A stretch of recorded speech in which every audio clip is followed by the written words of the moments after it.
The Trump administration orders a number of signs and exhibits detailing slavery in America at national parks be removed. Per the Washington Post, the order includes the removal of a formerly enslaved man's back. Scholars identify the man as Peter Gordon. The scars are from those of his master when he was enslaved. Historians tell the Post the scourged back is a particularly important piece to U.S. history, noting it changed Americans' perception of slavery and led to public opinion shifting toward preserving the Union during the Civil War. Also on the list, more than 30 signs at Harper's Ferry National Park in West Virginia, where abolitionist John Brown sought to lead a slave revolt. An exhibit at President's House in Philadelphia is set to be removed by Wednesday. The move stems from an executive order in March signed by President Donald Trump. The directive targets improper and corrosive ideology, which the administration argues focuses too much on the negative aspects of American history while failing to promote America's progress. Critics say removing information on slavery leaves an incomplete history of the United States and jeopardizes the needed context of historical sites. Trump's order asserts that corrosive ideology has infiltrated American institutions and fails to celebrate American history and ingenuity, as well as American greatness. The FBI was warned months ago about troubling online posts that are now confirmed to have belonged to the Evergreen High School shooter in Colorado. At the time, the FBI was unable to figure out who was behind them until it was too late. The Anti-Defamation League, a group that monitors extremism, tipped off the FBI back in July about a social media account talking about planning a mass shooting.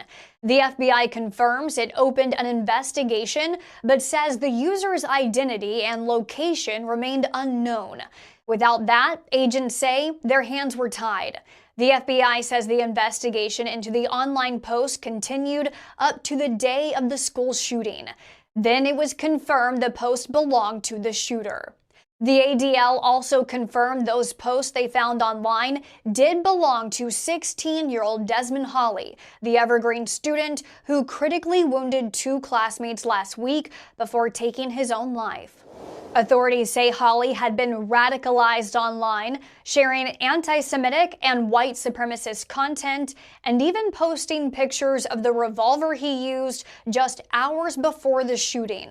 Authorities say he also glorified the 1999 Columbine school shooting in some of these social media posts. You have no idea the fire that you have ignited within this wife. The cries of this widow will echo around the world like a battle cry.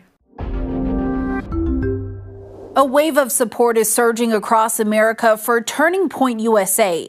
Erica Kirk, widow of Charlie Kirk, says she will keep the organization her husband built alive, and thousands are responding, asking to start new chapters. In a video posted on X September 12th, Erica thanked police and first responders for their work after Charlie was shot at Utah Valley University. She also praised authorities for capturing 22-year-old Tyler Robinson, accused of the attack. The nonprofit calls her remarks a turning point, crediting them with sparking thousands of requests to form new chapters. A spokesperson said Turning Point USA received more than 32,000 inquiries in just 48 hours. If you thought that my husband's mission was powerful before, you have no idea. You have no idea what you just have unleashed across this entire country. In this world, you have no idea. Erica promised her husband's work on college campuses will continue. She urged students to join their local chapter or start one if none exists, saying there's no excuse not to get involved. Turning Point USA, founded in 2012, trains and organizes students around fiscal responsibility, free markets, and limited government, according to their website. The group reaches nearly 4,000 high schools and colleges and has expanded to include grassroots and faith-based outreach projects. Leading this effort is EPA Administrator Lee Zeldin. I am now going to play a video clip in which he recently addressed this issue personally and directly. Americans have urgent and important questions about geoengineering and contrails. The American public deserves and expects honesty and transparency from their government when seeking answers. But for years, people who asked questions in good faith were dismissed, even vilified by the media and their own government. That era is over. The Trump EPA is committed to total transparency. As a result, I tasked my team at EPA to compile a list of everything we know about contrails and geoengineering for the purpose of releasing it to you now publicly. In other words, I want you to know everything I know about these topics and without any exception. Instead of simply dismissing these questions and concerns as baseless conspiracies, we're meeting them head on. We did the legwork, looked at the science, consulted agency experts, and pulled in relevant outside information to put these online resources together. Everything we know about contrails to solar geoengineering will be in there. That means anyone who reads through this information will know as much about these topics as I do as EPA administrator. To anyone who's ever looked up to the streaks in the sky and asked, what the heck is going on? Or seen headlines about private actors and even governments looking to blot out the sun in the name of stopping global warming, we've endeavored to answer all of your questions at the links on your screen. In fact, EPA shares many of the same concerns when it comes to potential threats to human health and the environment, especially from solar geoengineering activities. The enthusiasm for experiments that would pump pollutants into the high atmosphere has set off alarm bells here at the Trump EPA. Prior to now, EPA has never been this proactive to raise awareness about concerns with geoengineering and to stop this activity from being scaled up. This is what it looks like when government actually listens to the will of the people and doesn't try to squash it.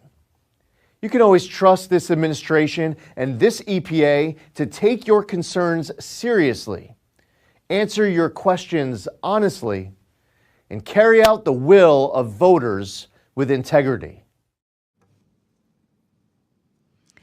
I look forward to hearing from our witnesses.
If Israel wants to assassinate the political leadership of Hamas, then why is it negotiating with them?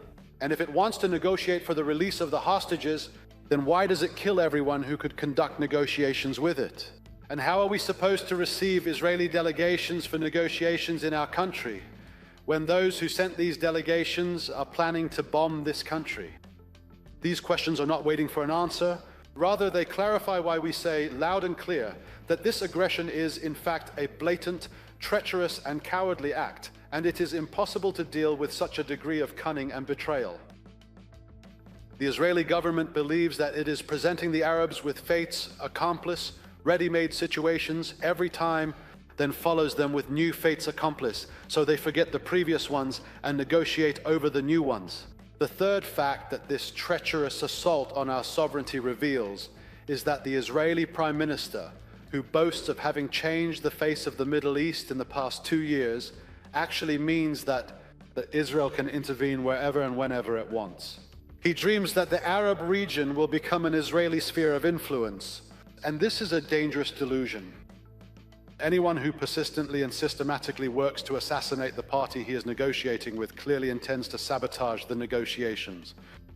And when he claims that his goal is to free his captives, this means his claim is false, for freeing his soldiers and citizens is not among his priorities. For him, negotiations are merely a part of the war, a political tactic that accompanies the war and a means to mislead Israeli public opinion. So when public opinion pressures him, he sends a delegation to negotiate, doing so with one hand while sabotaging the negotiations with the other. This has been his method up until now. If a ceasefire, if ending the war is the price for freeing his hostages, then he does not want them. What he truly wants is to make Gaza uninhabitable for humans, paving the way for the displacement of its residents.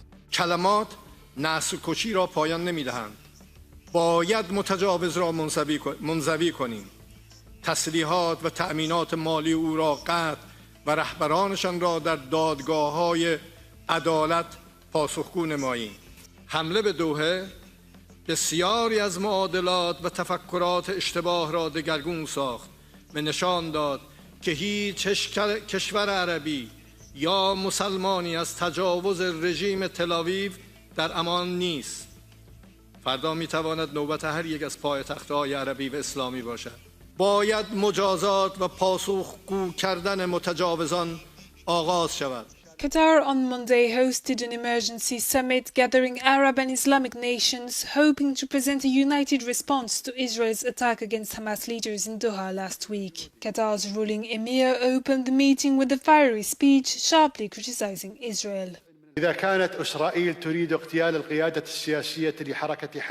If Israel wishes to assassinate the Hamas leaders, why then engage in negotiations with them? And if he wants to negotiate to liberate the hostages, why then do they assassinate all those who negotiate with it? And how can we receive in our country Israeli delegations for negotiations when those who have sent those delegations are planning to strike this country? These questions do not wait for an answer, but they clarify why we are confidently saying that this aggression is in reality a treacherous, blatant and cowardly aggression, where it is impossible to deal with this level of malice and treachery. Qatar labeled Israel's Doha strike as state terrorism. The attack could deal a serious blow to negotiations with Hamas.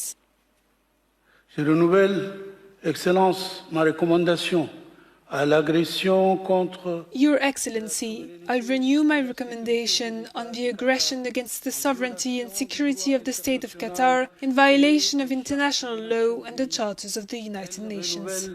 Son soutien et l'État du Qatar. I renew my support for the State of Qatar with all the measures taken on the aggression, attack on its security and sovereignty. Pour agresser sa sécurité et sa souveraineté. Israeli Prime Minister Benjamin Netanyahu has vowed to strike all those who organized the Hamas-led attack on Israel on October 7, 2023. If Israel wishes to assassinate the Hamas leaders, why then engage in negotiations with them? And if it wants to negotiate to liberate the hostages, why then do they assassinate all those who negotiate with it? And how can we receive in our country Israeli delegations for negotiations when those who have sent those delegations are planning to strike this country? These questions do not wait for an answer, but they clarify why we are confidently saying that this aggression is in reality a treacherous, blatant, and cowardly aggression where it is impossible to deal with this level of malice and treachery. He who works in a persistent and methodical manner to assassinate the party that is negotiating with him intends to ensure the failure of these negotiations, and when he claims that his goal from it is the liberation of his hostages, then that means that this claim is false. I think it's fair to say that Russia has built up in the Arctic for the last 20 years, and Russia is a regional superpower in the Arctic. And I think we can see that in the Bering Strait between Alaska and Russia, that they conduct operations that we have never seen before. We see that they work together with Chinese Coast Guard ships and so on and so forth. We can see it also north of Norway and down along Norway's west coast into the Baltic Sea area, also with the Shadow Fleet, that Russia has changed their behavior. Yo califiqué que las relaciones de comunicación con el gobierno de Estados Unidos existían en dos canales y estaban maltrechas en su momento. Hoy puedo anunciar que las comunicaciones con el gobierno de Estados Unidos están deshechas por ellos, con sus amenazas de bombas, muerte y chantaje. Así no funcionamos nosotros. Con amenazas y por las malas, nunca jamás habrá nada. Y lo saben. No es una tensión, es una agresión en toda la línea. Es una agresión judicial cuando nos criminalizan. Es una agresión política con sus declaraciones amenazantes diarias. Es una agresión diplomática y es una agresión en camino de carácter militar. Y Venezuela está facultada por las leyes internacionales para hacerle frente integralmente a esta agresión. No es una tensión, es una agresión. The thought of him feasting on swan steak and caviar with the king while Palestinians are starving to death, the moral outrage in this country is enormous. Our demonstration will be front page news. Can we expect a huge inflatable baby Trump on the streets of London again, or some sort of similar stunt? I can neither confirm nor deny, but I can promise that we've got a lot of creative folks who are involved with this demonstration. Keep your eyes on the skies, although I can't necessarily promise that you'll see a rerun of last year.